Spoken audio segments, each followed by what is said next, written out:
Welcome back. As countries around the world increase their pledges to send military aid to Ukraine, Germany is facing mounting pressure to send its Leopard 2 tanks, but it's hesitant over fears that it could provoke Moscow.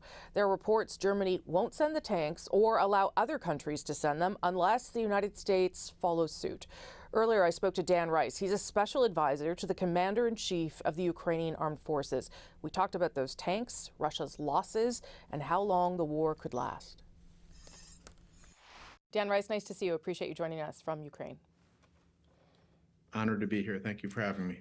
I want to start with the latest sort of on where we are with armored vehicles getting to Ukraine. Obviously, a number of countries have made commitments, but what seems to be right now the stumbling block anyway is getting these Leopard tanks in, a request that has to be approved by Germany. What is your understanding of where that's at, or why this has become perhaps more complicated than it should be? It's a great question, and it is one of the biggest questions of the day right now. Ukraine needs an armored force in order to take back the land that it needs, basically Crimea and Donbass. You can't take it back with just infantry alone. You need an armored force. The United States has committed the first 50 Bradley fighting vehicles, the M2A2, which is a great symbolic move, but it's not a large number. It's basically a battalion size. You're going to need probably 500 of those. You need tanks to support the infantry. And the question is which tanks the West is going to provide.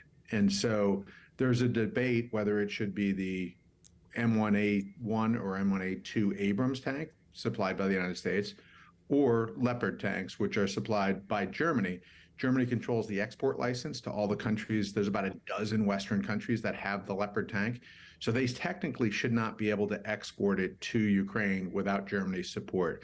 So they're kind of holding the keys to the castle and almost squeezing us in a, Mexican standoff, so to speak. It's very unfortunate. I think Germany's been one of the least supportive countries of Ukraine, and the politics are beyond me. I can't understand why they would, but they do not want to cross their economic partner, Russia.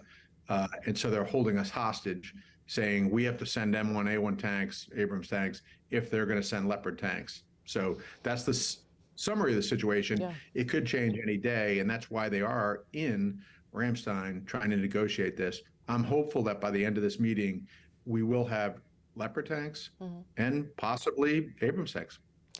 The chair of the Joint Chiefs, General Mark Milley, said just on Friday as well that it would be difficult this year for Ukraine to move all Russian forces from occupied territories. It's interesting to me that you are also talking about Donbass and Crimea to take back those territories as well. First of all, do you agree with his assessment? And is the idea to take back not just new territories where Russia may be, but the ones that they tried to take before?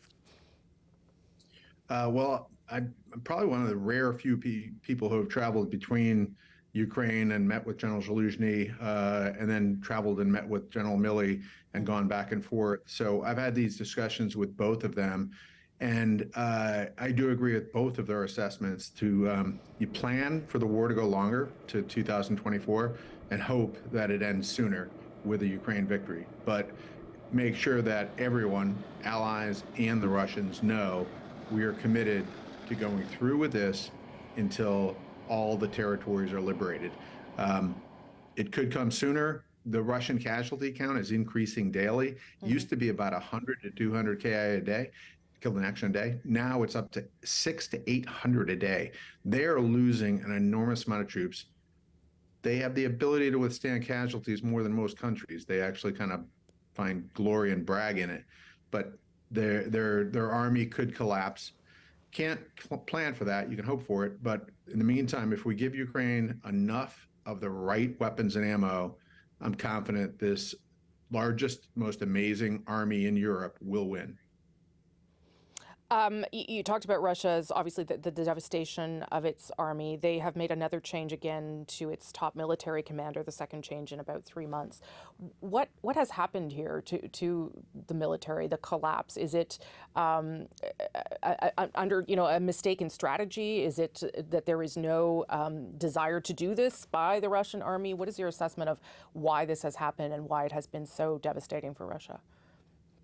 Yeah, it's a great question. I mean, it really boils down to leadership. And, my job is being the president of Thera Leadership at West Point. So we focus on everything about leadership. And the Russian army and military as a whole has performed unbelievably horribly in this.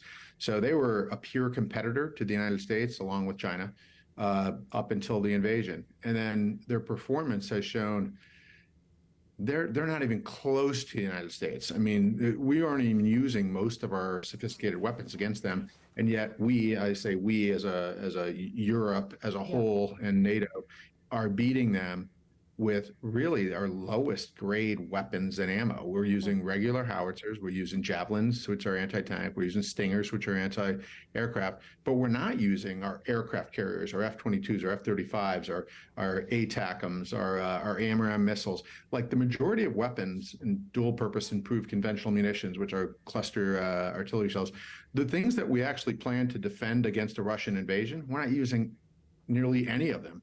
We're beating them with two hands tied behind our back and one leg tied behind our back. And it's all because the Ukrainian bravery, innovation, and will to fight. They will not lose this war. The entire country, every man, woman, and child is committed to winning this war. There does seem to be sort of a shift in the past 2 weeks or so with allies providing more and more weapons, armed vehicles, artillery, whatever. I wonder how you read that. Was that sort of a coordinated attempt to show a recommitment to this? And what kind of difference do you think that'll make in the weeks ahead? I think it's an outstanding and great example of NATO coming together to finally fulfill the mission that it was formed in 1949. The entire mission in 1949, there were only 8 members. They came together to fight Russia, the Soviet Union. And now we're at 30 members, about to add 2 more with Sweden and Finland. But this is the first time NATO has ever fought Russia. And it's through a proxy, Ukraine. But I think the fear of what Russia will do if they win in Ukraine, is Estonia, Latvia, Lithuania. They can be taken in a day. So they all know, and they're the largest donors. So you see the largest donors are all the ones closest to Russia because they know how serious this threat is. They all wake up every day fearing an invasion on a second front. And so the greatest countries in this fight are Latvia, Lithuania, Estonia, Poland.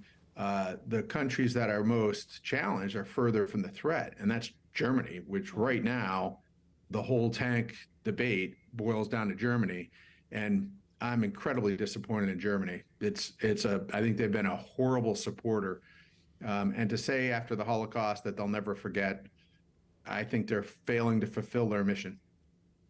Okay, Dan Rice, I learned a lot. Thank you for making the time. I appreciate it. Honor to be here. Thanks for having me.